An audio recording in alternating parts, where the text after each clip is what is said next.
FC21 करने से आपको क्या क्या बेनिफिट्स हुए, और आपको क्या लगता है कि FC21 बेसिकली आपके लिए एक अच्छा कोर्स है?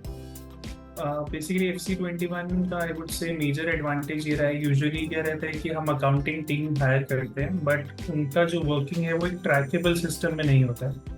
FC21 के थ्रू हमारा जो वर्क फ्लो है वो एक ऑर्गेनाइज्ड वे हो जाता है, लाइक चेकलिस्ट बन जाती हैं, सिस्टम्स बन जाते हैं, where in as a management हमें पिक्चर क्लियर हो जाता है हाउ थिंग्स आर गोइंग और exactly how to analyse things.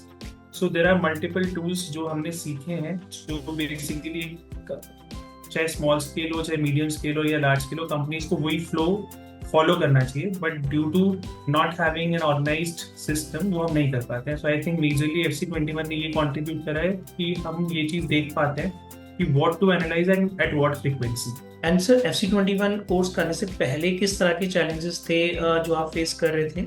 I think majorly जो हम फेस कर रहे थे, जैसे अगर हम चार्ट्स ऑफ अकाउंट्स की बात करते हैं तो उसका जो डेटा अकाउंटेंट्स जो फिल कर रहे थे एंड जो डेटा इंटरप्रेट हो रहा था उसमें बहुत ज़्यादा एरर्स मिलते थे, बिकॉज वो रेगुलर ऑडिट में नहीं था।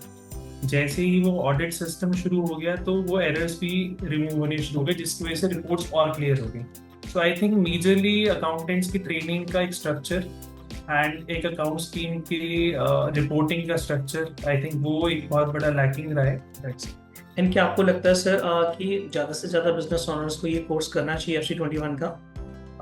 आई थिंक सो येस। अगर ये अनऑर्गेनाइज्ड बिजनेस में या एक जनरली जहाँ पे टीम स्मॉल स्केल होती है, जहाँ पे ओनर्स ये सोचते हैं कि लार्ज स्केल कंपनीज में ही रिपोर्टिंग स्ट्रक्चर चल सकता है फॉर अकाउंटिंग, आई थिंक सो उनको ये एक्सपीरियंस करने की जरूरत है कि अगर हम प्रॉपर तरीके से reporting structure small scale and medium scale companies में रखते हैं तो it will be beneficial for them. So I think so that would be good for them to do the FC21 course.